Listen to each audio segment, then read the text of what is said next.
mother inserted the key into the lock. The child behind her gasped in astonishment as the mechanism clicked into place.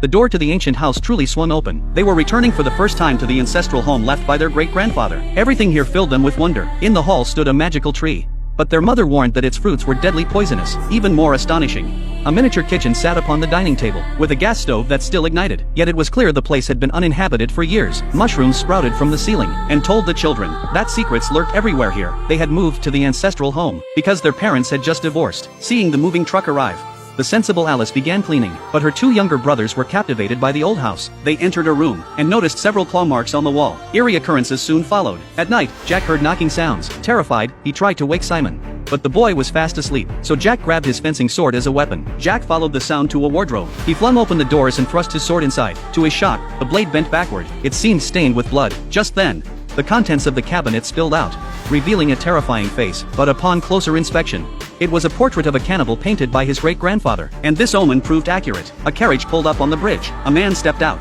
facing none other than the cannibal. It turned out the man had made a deal with the devil. If he could lure this family of 4 into the old mansion, he could retrieve his daughter, kidnapped by the demon. But when father and daughter finally met, he noticed his daughter had shrunk. Her facial scars diminished. He realized this wasn't his daughter. Unexpectedly, at that very moment, a massive hand reached up from beneath the bridge, snatched the man into the river, and the ogre transformed into the man's likeness. The two demons continued posing as father and daughter, their true goal being to find the secret book hidden in the old mansion. Soon they arrived at the man's home, but the moment they turned on the light, a cat recognized them, and that little cat became the demon's meal. The next day, Jack heard strange noises coming from upstairs. He climbed the stairs, and discovered it was a study. On the walls hung animal taxidermy, along with various experimental tools. Then he saw his great-grandfather's portrait. As soon as he turned on the light, he discovered an ancient book. What he didn't know was, this was precisely what the ogre sought. But eerily, all the pages inside had been torn out. Just then, strange sounds echoed behind him again. Then he noticed words appearing on the mirror. After deciphering their meaning, he turned around to find a bizarre little elf standing before him.